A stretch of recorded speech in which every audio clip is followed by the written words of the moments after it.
Olá pessoal, estamos aqui no Laboratório de Análises Físico-Químicas do IFSC Campus Florianópolis. Eu sou a professora Renata e a gente vai fazer hoje medidas de pH.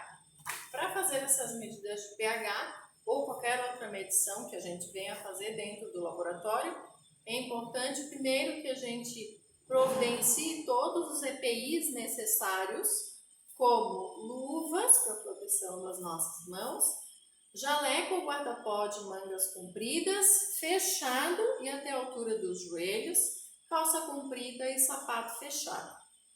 Além dos EPIs, a gente precisa também, antes de começar qualquer procedimento, separar todo o material que a gente vai utilizar. Para o experimento de hoje, que é a medida de pH, nós vamos realizar de duas formas diferentes. Utilizando o pH-metro, que é o que a gente chama do método eletrométrico, e também utilizando as fitas indicadoras de pH. Como a gente já viu, os pH-metros eles têm uma precisão maior no resultado, porque eles dão valores com duas casas depois da vírgula, porém ele tem a desvantagem de que precisa calibrar cada vez que vai utilizar. Já as fitas indicadoras de pH, elas me dão somente resultados inteiros. Então, ou o pH é 0, ou é 1, ou é 2, não tem valores intermediários, o que acaba diminuindo a precisão do resultado. Porém, ela é mais fácil de ser levada a campo para a gente fazer a leitura no local, a leitura direta. Não precisa de calibração, não precisa de equipamentos mais sofisticados. Então, todos eles têm as suas vantagens e desvantagens. Normalmente, o que a gente faz? Leva as fitinhas de pH, mede o pH da água ou do efluente no local para ter uma ideia do valor, vem para o laboratório e faz a determinação através de um pH-metro, confirma o resultado que a gente obteve. Para a gente utilizar o pH-metro, a gente precisa ter soluções de calibração.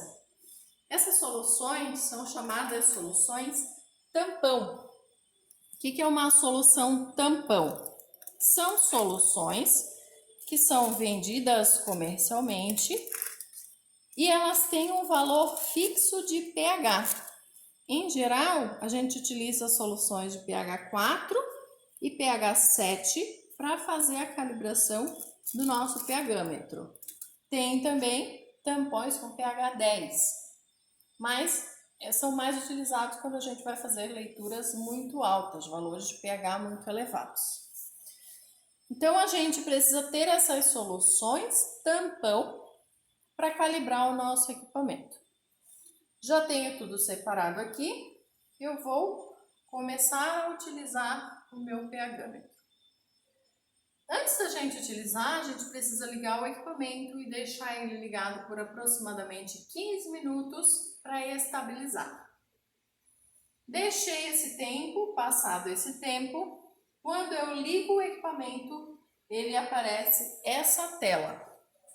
Escolha a opção A, configuração, B, desligar e C, medir.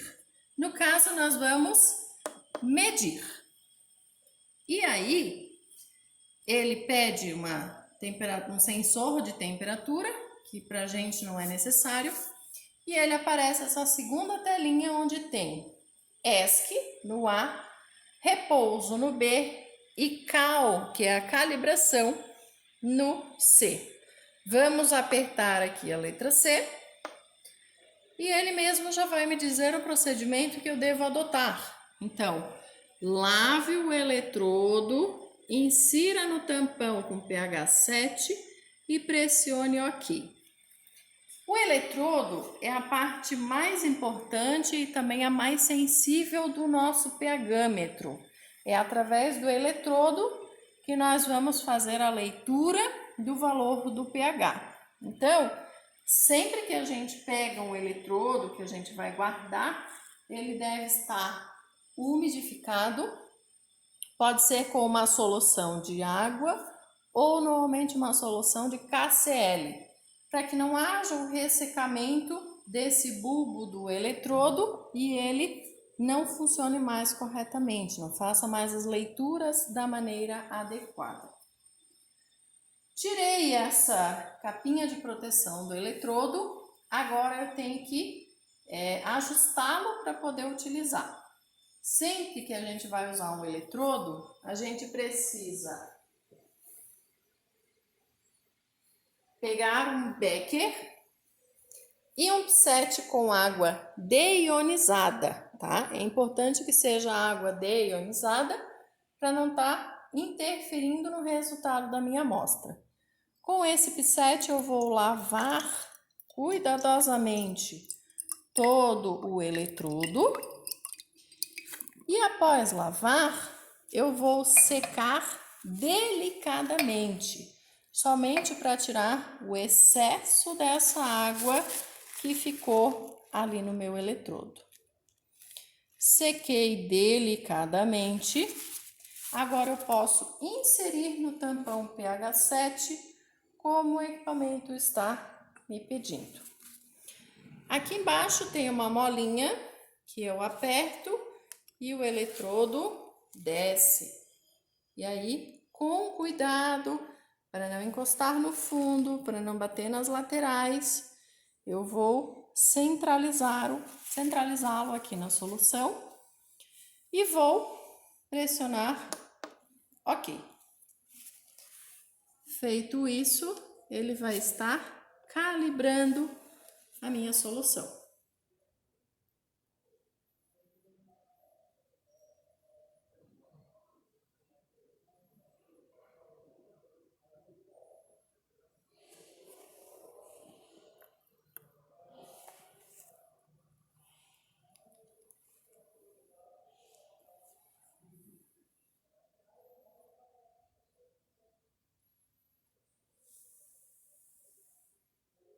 Nesse momento é importante eu não mexer para não ocorrer um desequilíbrio entre os íons.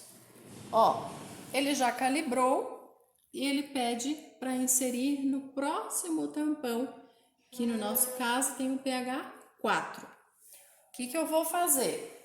Tirar esse eletrodo da solução. Vou deixar essa solução separada porque ela é reutilizável e vou novamente lavar o meu eletrodo. Esse procedimento ele é feito a cada solução que a gente troca, cada vez que a gente vai fazer uma nova leitura. Passei bastante água, pego um papel e limpo delicadamente esse eletrodo. Seco sem muita força para não riscar, para não arranhar. Coloco o tampão pH 4 e abaixo novamente o eletrodo. Mergulhei na solução, não pode encostar no fundo, não pode encostar nas laterais. Eu pressiono OK.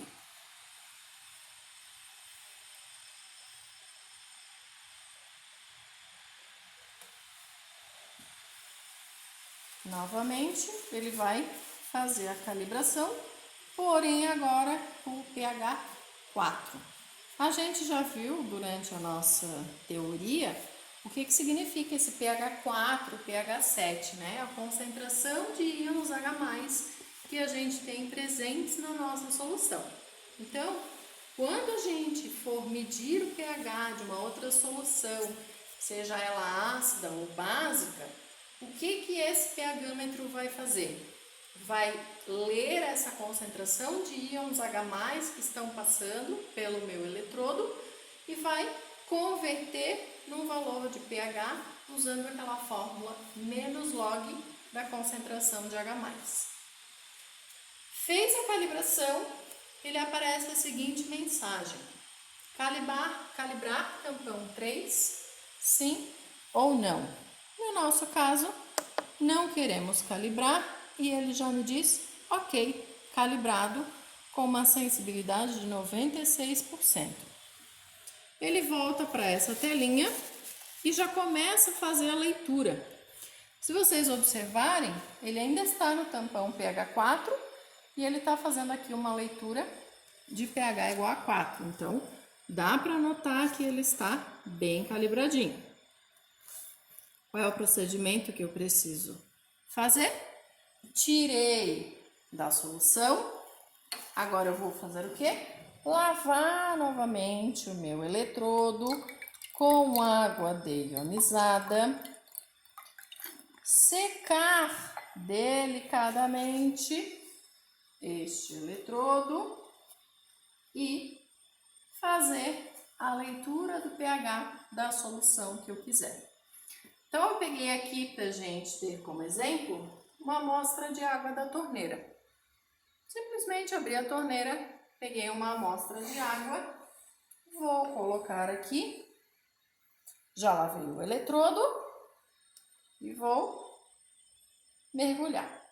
Para fazer a leitura, eu não preciso apertar em nada. A partir do momento que eu coloquei o eletrodo ali dentro, ele já está lendo o valor do pH.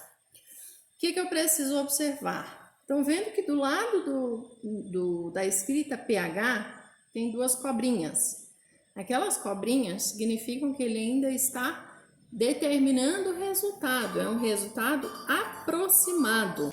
E quando aparecer no equipamento este igual, indica que a minha amostra já estabilizou. Então, nesse caso aqui da minha amostra de água da torneira, eu tenho o resultado de um pH de 7,08. Esse resultado é bastante satisfatório, porque se a gente lembrar pela legislação, o valor recomendado para o pH da água da torneira fica entre 6 e 9,5. Outro método que a gente tem para fazer a determinação do valor de pH é através das fitas indicadoras. Essas fitas indicadoras são umas fitas de papel impregnado com substâncias que mudam de cor conforme o pH do meio. Quando a gente compra, vem uma caixinha cheia dessas fitas e elas têm essa grossura aqui. Só que se a gente observar, a gente não precisa de uma fita tão grossa para poder enxergar a mudança da coloração. Então, a gente corta essa fitinha aqui no mínimo ao meio e é bem plausível da gente verificar o valor do pH da nossa amostra. Vou pegar essa minha mesma amostra que está aqui e eu mergulho essa fitinha aqui dentro e trago até aqui na caixinha para fazer a comparação visual. Se a gente observar, o pH ficou mais próximo de 6. E ali no pHmetro estava dando um pH próximo de 7, tá? Pode acontecer uma diferencinha pequena, né, entre uma medida e outra, por aquele motivo que a gente já falou do pHmetro ter mais precisão do que a fitinha de pH. Essas fitinhas podem ser descartadas, elas só são utilizadas uma única vez. Então, fiz a leitura do meu pH, eu vou jogar fora. O pHmetro, terminei de utilizar, fiz a leitura dos valores de pH que eu precisava fazer. Novamente, eu tenho que lembrar de lavar o eletrodo com água deionizada. Vou só tirar o excesso.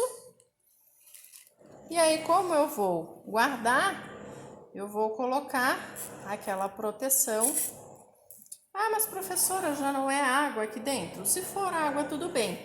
Mas se for uma solução de KCl e esse meu eletrodo estiver molhado, ele vai acabar diluindo a minha solução. Então, é interessante sempre secar. Tampei, ficou meu eletrodo protegido. Posso desligar o equipamento e terminei o meu experimento. Para desligar aqui, eu vou apertar ESC, configurar, desligar ou medir. Agora eu vou desligar. Quando ele fica nessa telinha do standby, Aqui atrás tem um botãozinho de liga e desliga. E aí, finalizei o meu procedimento de medida de pH.